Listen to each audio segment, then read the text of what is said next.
The thing is about Hillary Clinton, and first of all, when I mentioned the Kennedys had better taste, and somebody says, well, they didn't do Marilyn Monroe any good, but Marilyn Monroe wasn't forced into any of that. She went into it willingly, quite willingly, with not one but two Kennedy brothers, as we well know. In Bill Clinton's universe, a lot of these women apparently didn't. It wasn't. They weren't willing participants. No, not at all. So there is a big difference there, and it just seems to me Bill Clinton was like one of those dogs that, as he was governor of Arkansas, anything he came up on the street was worthwhile. Uh, Perhaps even somebody's leg, as he was. I had an uncle who had a dog that I'd go to Uncle Dave's house, and that dog fell in love with everybody's legs. And he just had so much trouble trying to discipline that dog. Bill Clinton is a lot like that, and Hillary Clinton, who was a participant in making these women look bad. If they were indeed violated and a crime was committed, and then she turned around and helped cover it up or humiliate them, and the bimbo eruptions, as she called that, then I'm telling you right now, Hillary Clinton is fair game. Yes, yes. I wonder what she would be doing to your legs. Well, she'd be chewing on them, chew them off probably. Or you ever hear the phrase coyote ugly? You know what that means? I had a friend, he was a helicopter pilot in Vietnam, and I think he's still, well, he may have retired now, Al Verley. If you ever were in the Denver area, you probably heard Al doing traffic reports because he was on television and radio for years during air traffic reports. Al and I worked together in the late 80s and the early 1990s, and one day the fog was so heavy and the rain so heavy too that he came in and he had to do his traffic reports from inside the studio, which you can do if you have some friends in the police department and sheriff's department who can tell you what's going on the roads. So Al was sitting there and he was doing it from a desk, and during one of the breaks he made a reference to somebody being coyote ugly, and I was a young naive guy. No, I didn't. Came from a small town with two traffic lights, and when I used to hear stories about things like marijuana, I always thought it was like a big gooey block of something. I didn't realize it was something that grew on a plant, and I would just, we'd hear. I remember one time shopping with my dad for school clothes, and I saw a jacket that was faux leather, and I said, "Gee, I could wear that." And my dad says, "That looks like dope." So I never got one. I got a bomber jacket instead, which was pretty cool. I looked like I was straight out of World War II. Well, my dad kind of having that reputation as well. But Al Verley was sitting there talking to me at his desk that day at the radio station. I said, "Well, what's coyote ugly?" And he says, "Well, that's when you've had too much to drink the night before and you don't realize what you came home with." And he said, "And you wake up in the morning and see it sleeping on your arm." And then he made a motion like he was chewing his arm off. I hate to tell you this, women. Men do tell jokes like that amongst themselves. Now, they don't necessarily, like Donald Trump, tell them publicly too often, but they do tell themselves jokes like that. And up until that point, I'd never heard the phrase "coyote ugly." But indeed, men, when they're sitting around sometimes in a diner talking over coffee, or they're sitting at a gin joint, which some of them do, they tell those kind of jokes. And if they're sitting around and the wives and girlfriends aren't around, that comes up. But then I used to work with a group of nurses, putting myself through college. I started in high school and I worked all the way through the 4 years of college in a hospital kitchen. And eventually I graduated to working the cafeteria because the boss said I was really responsible. Boy, did I ever have him hoodwinked. So they took me out and they put me out in the cafeteria, and I got to know all of the nurses who would come down, and they used to come down in shifts for their dinner, and they'd talk to me while they were getting their dinner and pay me at the cash register and all. And sometimes if it was a little slow, I'd go over and I'd sit at the table and hear their stories about their jobs and the like. But I also got exposed to a lot of their talk, social talk, if you will. Good golly, if you think that the men are a little rough, holy mackerel, some of the stories that they would tell me, holy. And I still have some friends from that era. I was just talking to one of them the other day. She was a candy striper at the time.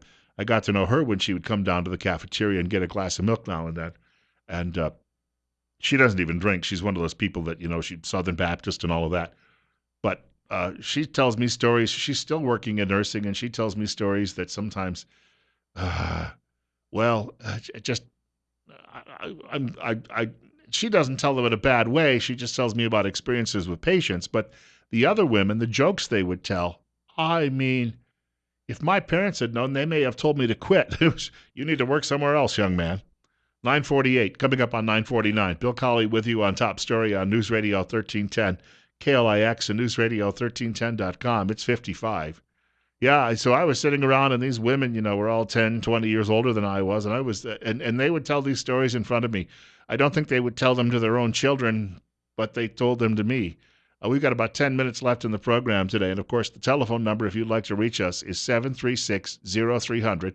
That's 736-0300, and of course, you can also reach us at News Radio 1310 KLIX and newsradio1310.com. There was a whole gaggle of them.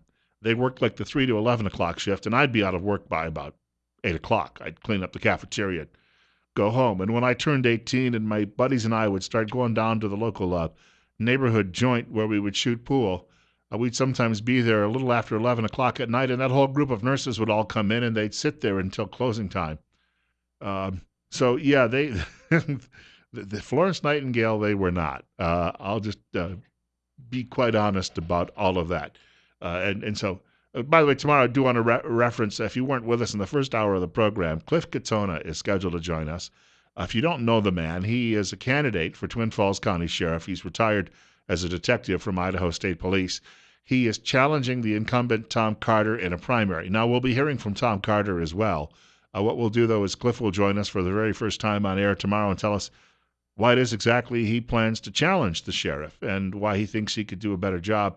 And then we'll be getting in touch with Sheriff Carter and having him come along, too, as well. And he'll spend another half hour with us in the studio. Point counterpoint, we'll call it at this point. Also have to tell you about my friends at High Desert Meat Processing in Twin Falls, where they process one animal at a time. What you bring in is exactly what you're going to get back. I have some friends around town who tell me that is a very important distinction when it comes to meat processing in this area. Darren Van Horn, the owner of High Desert Meat Processing here in Twin Falls, he's been doing this nearly 35 years. You can visit High Desert Meat Processing on Facebook and see reviews from other customers, some of whom have called the radio show and spoke quite highly, too, over the air about the work done there. Give High Desert Meat Processing a call for all of your wild game and domestic processing needs. The telephone number, 734-9949. High Desert Meat does in-house smoking, and nothing gets shipped out.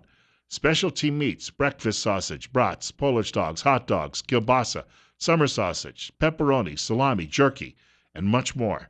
USDA approved, and Darren works closely with beef growers, local beef growers, this means the domestic area, and their programs to ensure quality meat. The number, 734-9949. Now, the caller called on me to be a bit more Christian. I got to share a couple of quick things. I briefly referenced this earlier in the program. Christian Post, Franklin Graham, Christian leaders to hold World Summit in defense of persecuted Christians in Moscow. And they're not talking anywhere in Idaho, by the way. The Billy Graham Evangelistic Association, I've got that sort of right, and the Russian Orthodox Church will be hosting a summit on religious persecution in Moscow, the Reverend Franklin Graham announced. Now, if you recall, his father, you want to talk about a guy who traveled the entire earth. Billy Graham actually ministered in the old Soviet Union. He managed to pry open the doors, and they allowed him to come and preach, even though that government was wholeheartedly atheistic. And that same government, well, under some tyrannical leaders earlier, had closed down a great many Russian Orthodox churches and repudiated the part that the Russian Orthodox Church played in the national culture.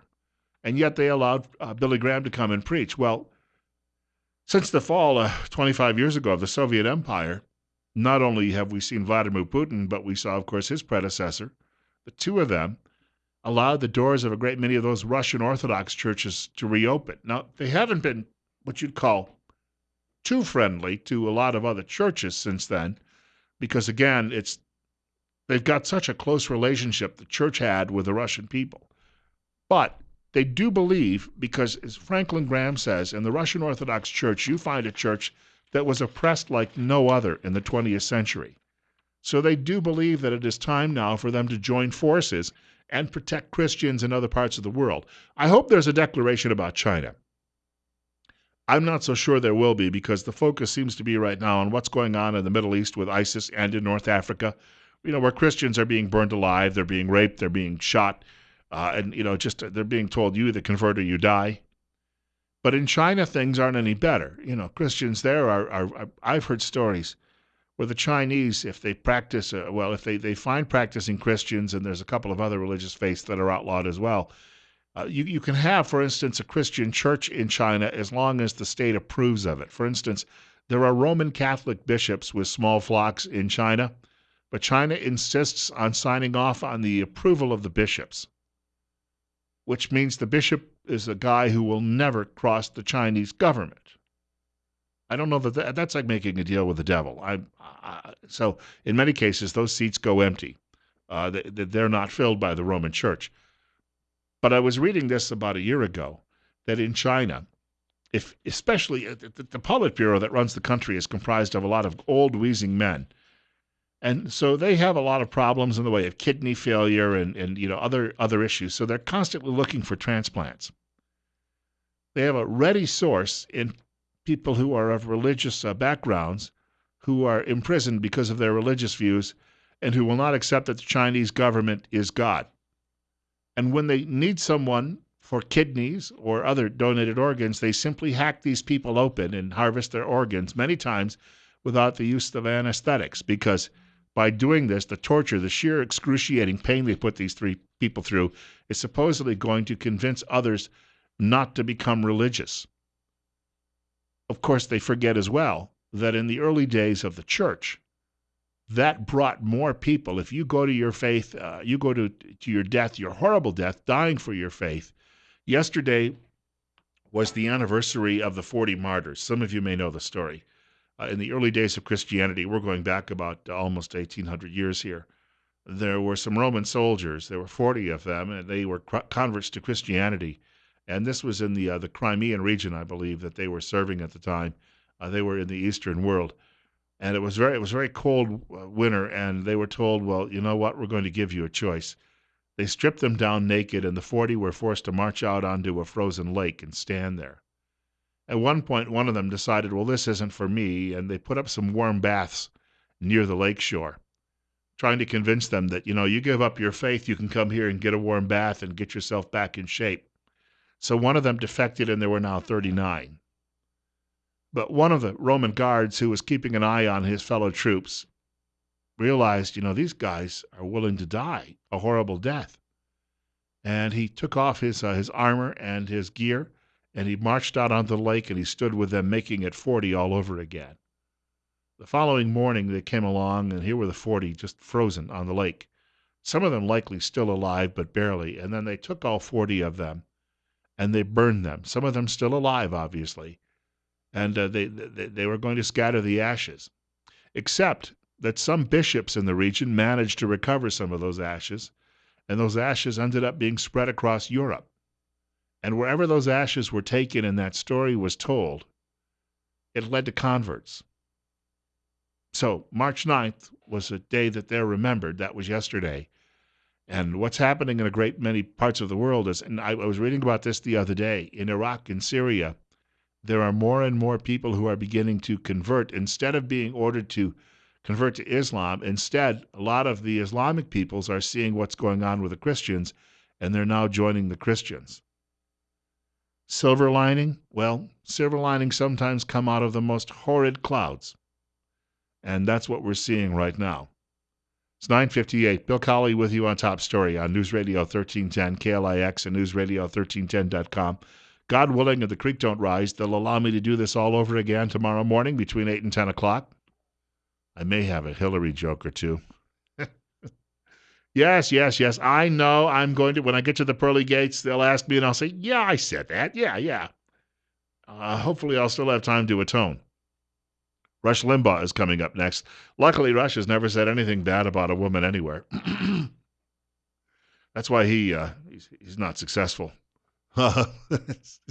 He'll be here from 10 o'clock until 1 o'clock. Following the 1 o'clock news from Fox, it's Sean Hannity. Following the news from Fox at 4 o'clock, it's Glenn Beck and, of course, Dave Ramsey tonight, right here on News Radio 1310, KLIX, and NewsRadio1310.com.